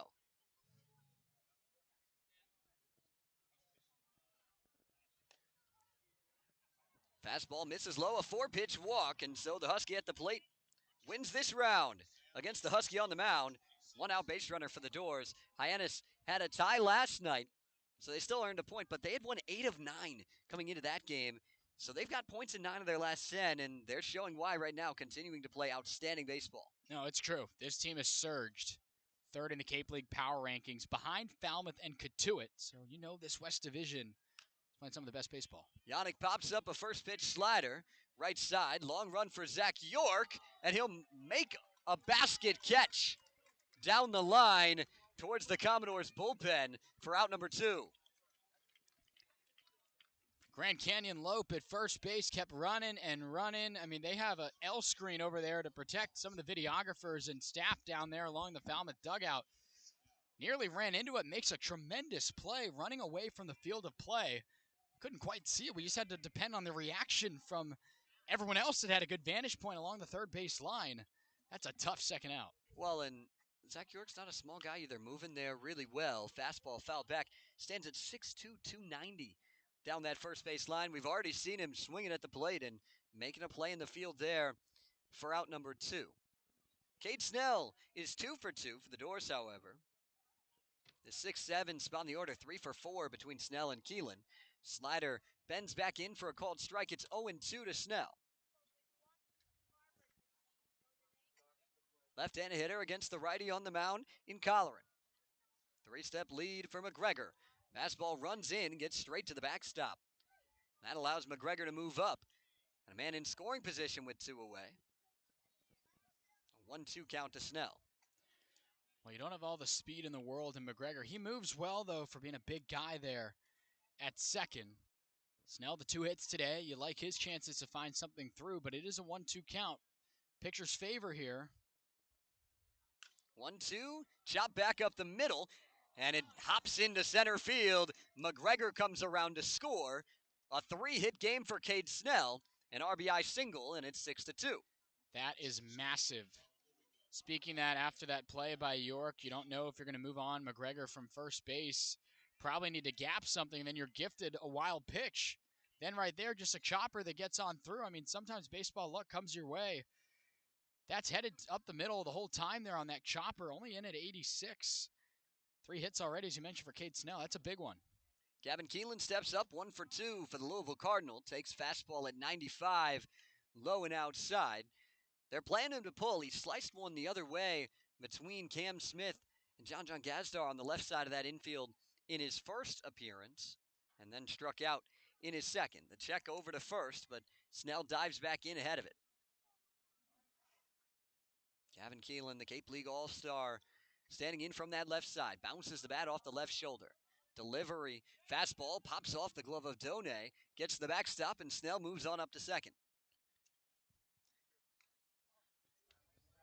A lot of 2-out work being done here. I mean, a couple of gifts headed the Falmouth Commodores' way. I mean, Gavin Keelan can come through just like Cade Snell did suddenly. I mean, there's still a lot of baseball left here, Zach, and you're getting handed a couple of opportunities here that you've got to try to take advantage of, chasing a big number. 2-0 is hit out into right field. Moving over to his left and running it down is Earhart for out number 3. Falmouth gets 1 across in the top of the 6th, but still trails by 4, headed to the bottom half on the Commodores Radio Network.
Bottom of the 6th, Doors got one in the top half. Now trying to sport a 0 on that Hyannis side. Del Vecchio comes back out, fires a fastball in at 91 for a called strike to John Gazdar out of Austin P. Digging in. Del Vecchio quickly to work, back in the windup, fires a slider low and outside, even things up. Gazdar reached on an error in the second and singled in the fourth. The righty Del Vecchio over his head with the glove in the windup, delivers another slider low and outside. It's 2-1. Gazdar holds the hands high over that right shoulder. Righty Del Vecchio back into the wind. The 2-1. Fastball hit on the ground left side. Fielded at the knee by Keelan. Throw across. Retires him for out number 1. Fastball in a hitter's spot. I mean, Gazdar's not going to miss that one. It was hit real sharply there, 90 off the bat. Good backhand reach there in the 6 hole for Gavin Keelan. And this one, he's not having to run and make the play. We've seen him do so many times. He gets to settle his feet, deliver a strike across the diamond. Because it got to him so quickly, you know that you have time to deliver, and he did there for the first out. Big cut by Brody Donay on the first pitch fastball, but he comes up empty. It's 0-1. Now Vecchio right back on the mound, ready to go as soon as Donay steps into the box. Has that open stance, big presence from the right side. Slider stays upstairs, evens it up, another 1-1 count. Infield is playing Donay to pull. Shaded towards the left side of the infield. Slider popped up the other way. McGregor with a long run towards the Falmouth bullpen, and he will run it down on a basket catch. Once again, very similar to that play that Zach York made in the last inning, and 2 up, 2 down here in the bottom of the 6th. Tyler McGregor says, I can do that too. Pops up the slider there. Again, it kind of got a little bit of plate there. Good result there against Donay. Starts inside third, back over the middle there in the lower third of the zone. Pops it up the other way. I mean, obviously that's a long second strike, but a good job by McGregor. Keeping aware of his surroundings and makes that play to help his pitcher there for the second out. Here comes Will Taylor. Takes a fastball upstairs. The Clemson Tiger digging in. 1 for 2. Singled and scored in the 5th.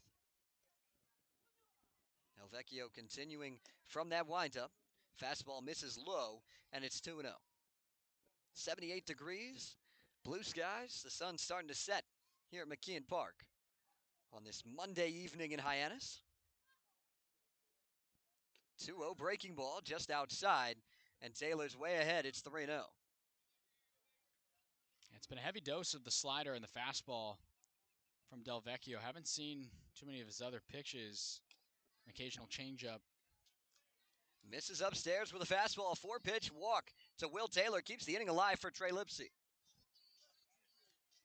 Not the best at-bat we've seen there from Del Vecchio. He'll step off the mound there and kind of check his scouting report card a little bit, see what he wants to do here against Trey Lipsy. But the most important thing is your offense got you a run back, all with 2 outs. You need to keep this here. You need to put a 0 up and keep this offense in this ball game.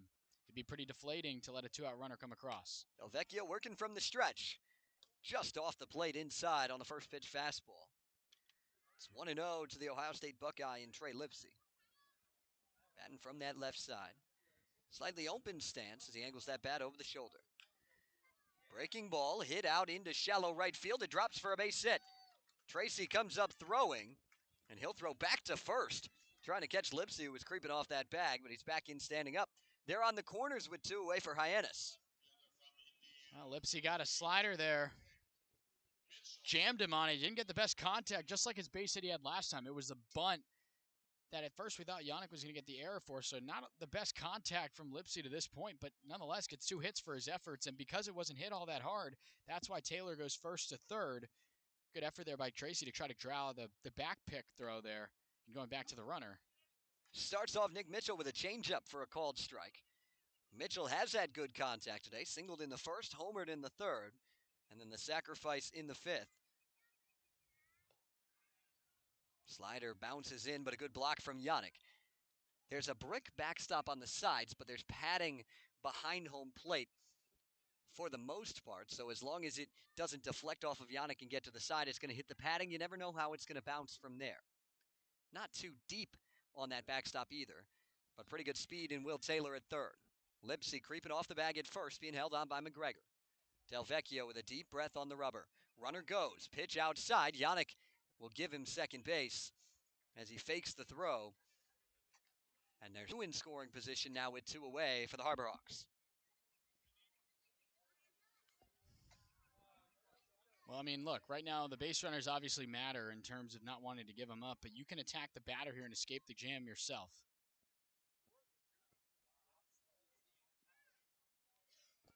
Bounces in another one. It's 3-1. Got a big bat, too, and Zach Earhart waiting on deck. Had the 2-run double last time. You don't want him to get up with a spot with all those runners aboard. A 3-1 to the Harbor Hawks leadoff man, Nick Mitchell. The backdoor slider catches the zone for a called strike and runs it full. Taylor's at third, Lipsy's at second, Mitchell at the plate. 3-2 count, 6-2, Hyannis in front in the bottom of the 6th. Delvecchio comes set at the chest. The payoff pitch. Ground ball left side. Keelan has it bounce through his legs. 1 run scores. Lipsy moves up to third, and the inning continues.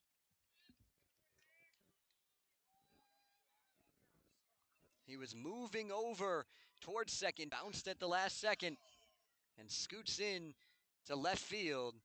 And yet another run comes across for the Harbor Hawks. That one's hit sharply. Tough there, but that is going to be an error against Gavin Keelan. That's real tough because you have that ground ball, you execute right coming back in that count 3-1. That's just a tough break. Earhart lays down a bunt, third base side. DeBarge can't field it cleanly. Hyannis.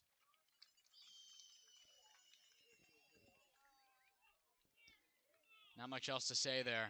Just a couple of bad breaks for this Falmouth team. That's a base hit the whole way. You got to make the bare hand play. I think DeBarge was going to try and throw that home because he was never going to get Earhart.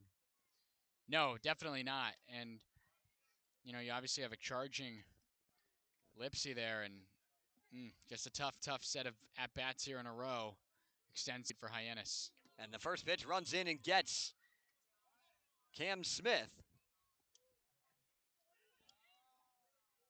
That doesn't feel good, and the bases are now loaded.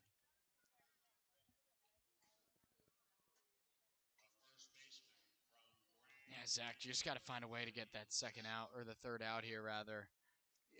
We talked a lot about the self-inflicted mistakes, and again, this inning technically should be over with the error. All these runs that are coming in are going to be unearned, and it just continues to bite the doors in these games that they've struggled in. Something we hadn't seen in a few weeks until the last couple of days. York pulls one on the ground to first, and that bounces off of the glove of McGregor. The throw underhand from Bazzana is high. Delvecchio has to jump for it, and yet another run comes in on another Falmouth error.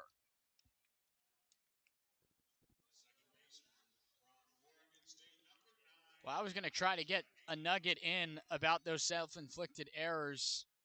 I'm not quite sure what they're going to rule that. It goes straight off of what looks to be the palm of Tyler McGregor. Just ate him up on the hop. Couple of interesting hops here. That was something I noticed during batting practice. The grass here at McKeon Park in the infield looks to be rather tall, you know, a little bit overgrown, if anything. And I saw a couple ground balls during batting practice on some sharp hits. They take kind of weird hops, and I'm not quite sure that's what you blame in this effort. But as we see a mound visit now, what I was going to say before another error here, the second of the inning, Falmouth now tied for the league lead in errors, 42 of them now, including the 3 we've seen today. Tied with the Wareham Gatemen in that regard. It's just falling apart here in this inning, and it's a massive deficit. It stands at 9-2. The bases are still loaded. In the bottom of the 6th, back-to-back 3-run innings put up by Hyannis. Running away from the doors.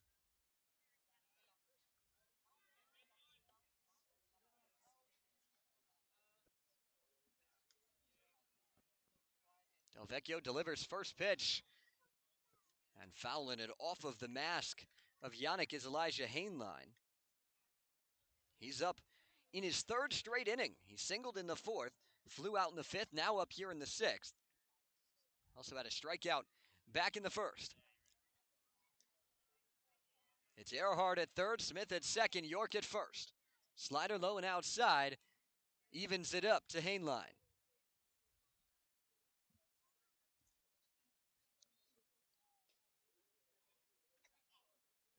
Deep breath from Delvecchio, the 1-1. High chopper, third base side. DeBarge fields it himself and will take it to third to finally retire the side. But Hyannis sends 9 to the plate. Adds a 3 spot. In the bottom of the 6th, it's 9-2. Harbor Hawks in front.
Top of the 7th from Hyannis. It's 9-2. Harbor Hawks in front. They've opened up a 7-run lead over Falmouth on this Monday night. And a new pitcher to the mound is Eli Trop. 4th appearance on the year for Eli Trop. All of them out of the bullpen. Most recently pitched on July 15th in a 4-3 win against Bourne. 4 innings of 7 strikeouts to 3 walks work. Pretty good stuff for Eli Trop out of UPenn. Ready to be a senior this year with 2.37 ERA at school. Very dominant in that bullpen. He fires off. Change up to start off Gavin Turley for a called strike. It's 0-1. Zach, in his 19 innings, only surrendering 6 hits at school this year. Swings through. Another off-speed pitch, and just like that, it's 0-2.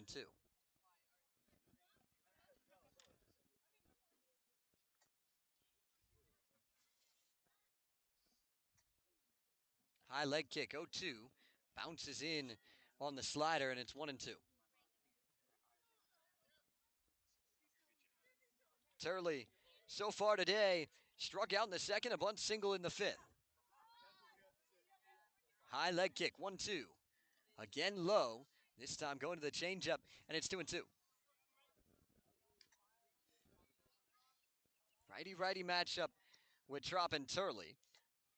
Then Tracy, who's a lefty, switch hitter in Spikerman, and then another left-handed hitter in Bazana. The 2-2. Fastball sent back to the screen at 92. It's a good cut by Gavin Turley, staying on that pitch. Fastball middle. I mean, 2-2 count. Here it is. Try to get on it. Gavin sends it straight back. Turley waves that bat over his shoulders, bends the knees in that stance from the right side. The 2-2, swing and a miss. Punched him out on the changeup. And Turley is retired for out number 1. Slows it down. It's a good pitch. Gets a swing and miss on a foul tip effort. A lot of strikeouts for this Falmouth lineup today. Already another one right there, sending Gavin Turley right back to the dugout. 8 for the guys in the white pinstripes. Now Tab Tracy gets his turn, and he starts out ahead in the count on a fastball low. It's 1-0. 2 in the first for Hyannis, 1 in the third to make it 3-0. The Doors got 1 back in the fourth, and then 3 in the bottom of the fifth and 3 in the bottom of the sixth for Hyannis, with 1 for the Doors in the top of the sixth to get us to this 9-2 score. Fastball on the 1-0, fouled back by Tracy, make it 1-1. Yeah, it hasn't been a clean effort today. It's just been tough, and it's just one of those games. Tracy awaiting this after the long pause. Breaking ball, roped foul down the right field line. It's 1-2.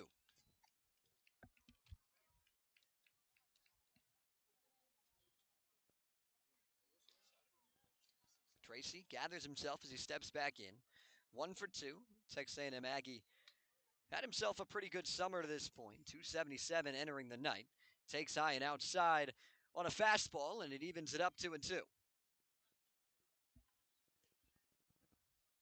Ethan Lanthier is getting loose in the bullpen for the Harbor Hawks.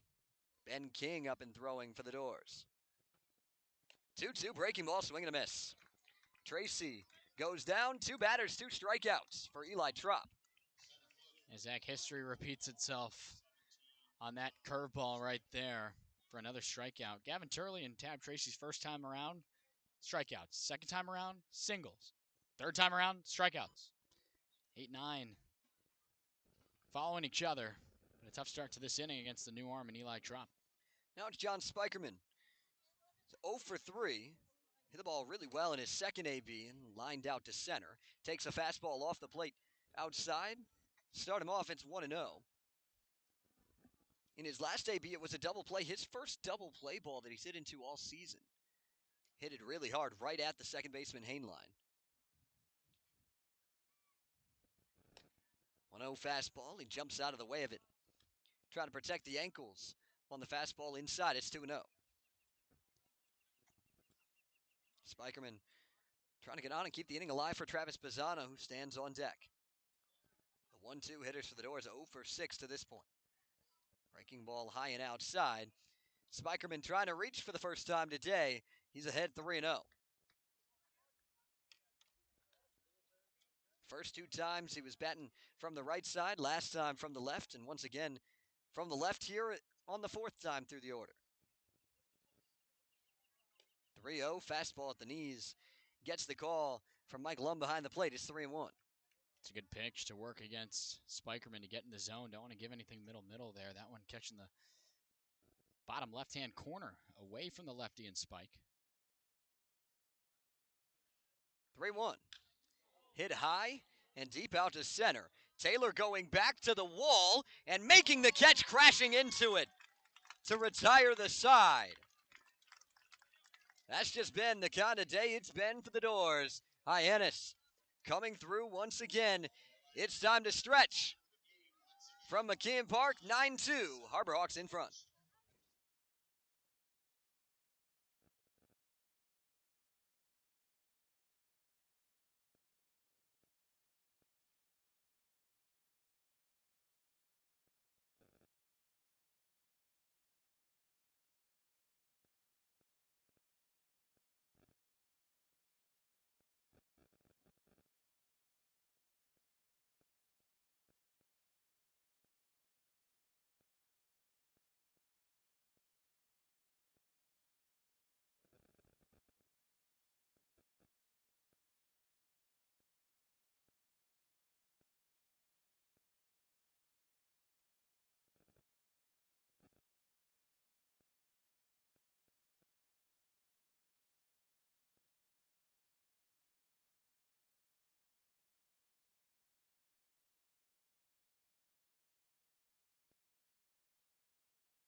Ben King takes the mound for the Doors in the bottom of the 7th.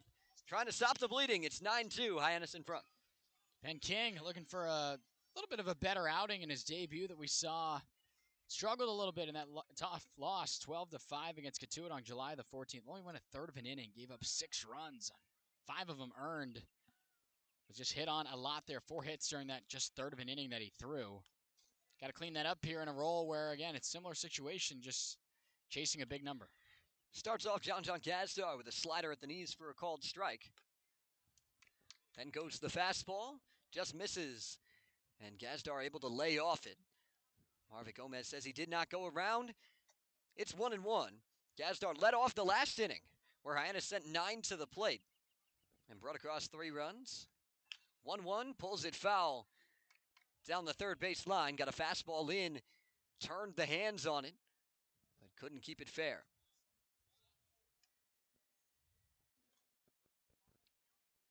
Harbor Oaks shortstops made a couple of nice plays in the field. Trying to get it going at the plate as well. Takes a slider low and out to bring it to 2-2. Stepping in from that right side. Holds the hands high. The righty King comes set at the chest. High leg kick, 2-2. Breaking ball is skied out to deep left field. Turley is back, and Spikerman calls him off on the track for out number 1. That looked to be the slider there, hung it on him. Sends it to the deepest part of this ballpark. Not a big one, as we mentioned here at McKeon Park. We've seen a couple balls leave the yard. That one out to left center, but Spikerman with all the speed there, able to get there, and as you mentioned, calls off Gavin Turley for a first out. Now Brody Donay steps in, 0 for 3 to this point, trying to change that right now. And he pops one up. Ben King called off by McGregor, who dives to make the play behind the mound for out number 2. It looked like King was going to catch it. He was camped under it. Called off at the last second, and out of nowhere, Tyler McGregor comes across to make the diving catch.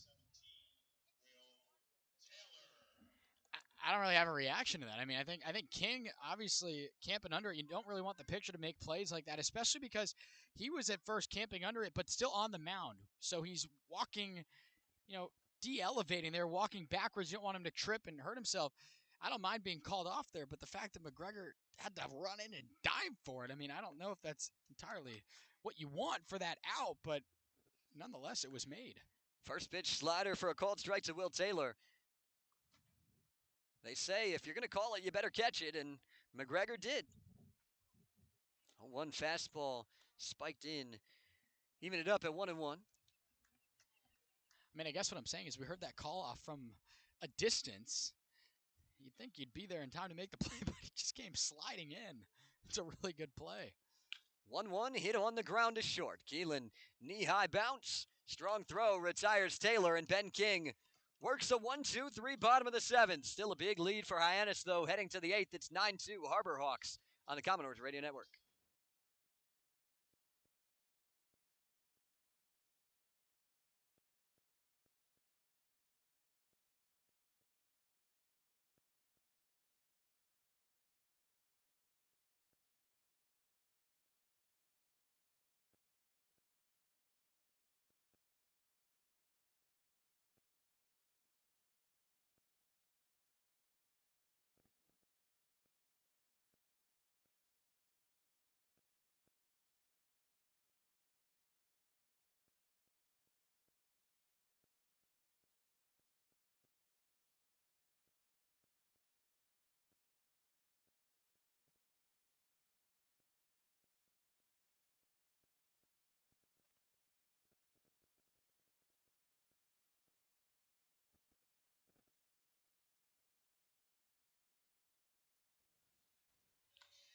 Nine to 2, headed to the 8th in Hyannis. But 4 more games going on around the Cape tonight.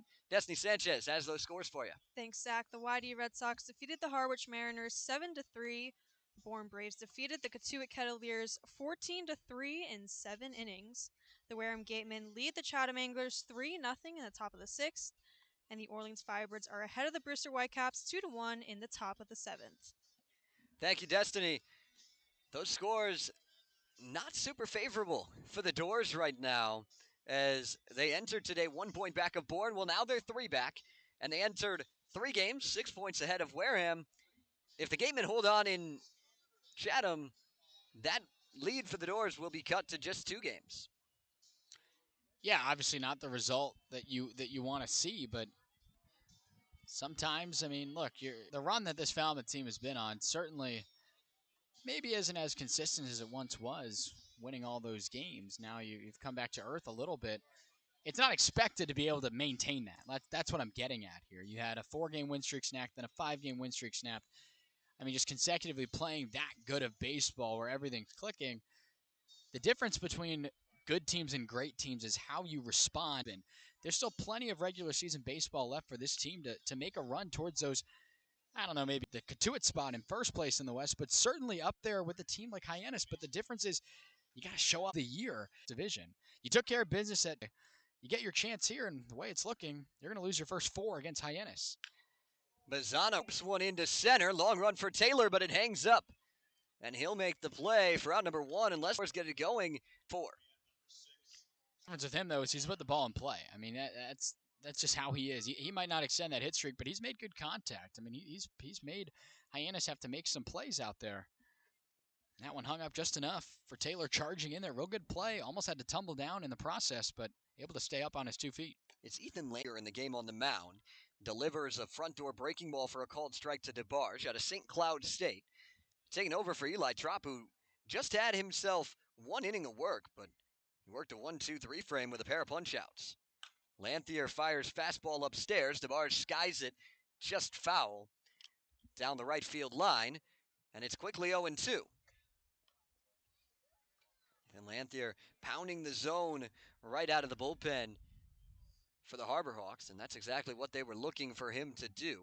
11.1 innings pitched on the season, 3 earned runs, 18 punch-outs to just 6 walks. 0-2, breaking ball laid off. Good take there from DeBarge, just that curveball spun away from him to make it 1-2. He did that at St. Cloud State as well. 44 Ks, over 22 walks. Used 14 times over 35 innings. Goes to another breaking ball, and DeBarge lays off it again. He's battled back to even. It's 2-2.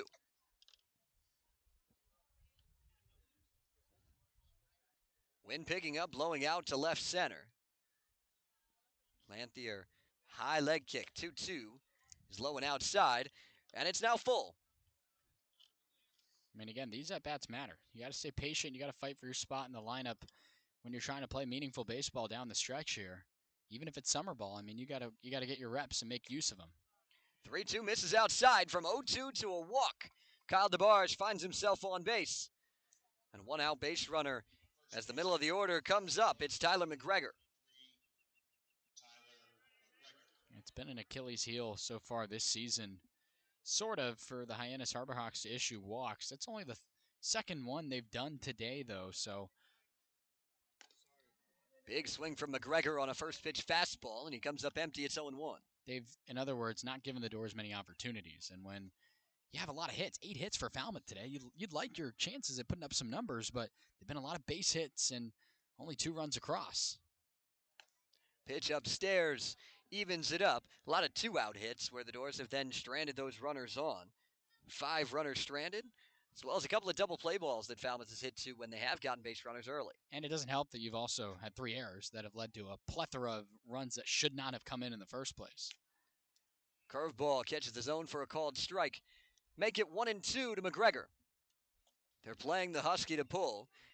He's 1 for 2 on the day. Worked himself a walk and came around to score in the 6th.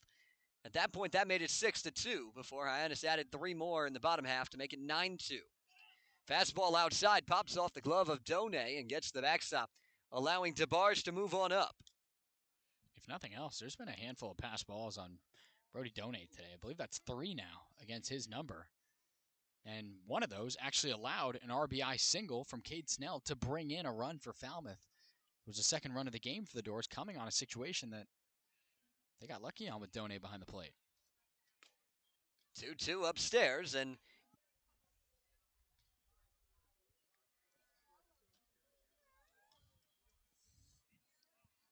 the 3-2. Breaking ball popped up, left side, long run for Smith in foul territory, sprinting and can't get to it. New life for McGregor, and he'll see another 3-2. Well, Zach, we've seen a lot of those today. In foul territory, it's pretty open here at McKeon Park. There's a lot of room along the warning track that surrounds the perimeter of McKeon Park here around the bullpen area. There's room to make a play. I mean, the fencing isn't, it's probably, I'd say a good maybe 35, 40 feet from the baseline. So you have room if you need to, and that was a near replica, but just out of the reach of Smith. Another 3-2. Runs inside, ball 4. Back-to-back walks for the Doors and threatening here in the top of the 8th. Well, you've got an opportunity here with 1 out, excuse me. What are you going to do when it's been given to you like this? You gotta find a way. I mean, you presented the inning of back-to-back 3-run innings prior to the 0 you put up in the 7th for these Harbor Hawks to extend the lead. No errors in this inning for Hyannis, but the walks that you've worked, you can't strand them here if you're going to try to make this a game. First pitch to Walker Yannick upstairs to start him off. It's 1-0, and Brody Donay going out to talk to his pitcher in Lanthier. The pitching coach is going to join them out there as well. There's a lefty up and throwing in the pen for Hyannis.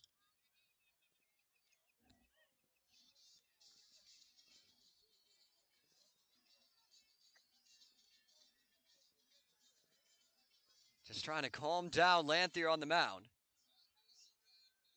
Yeah, I mean, look, outside of the walks, we've seen they've been full count situations. The Doors have had to foul off and take a couple of the strikes in that at bat. They've been close. I wouldn't say that, it's entirely falling off, and I think that's what the mound visit's for, is just to kind of get everything back on track. But I mean, look, if you're Walker Yannick, you take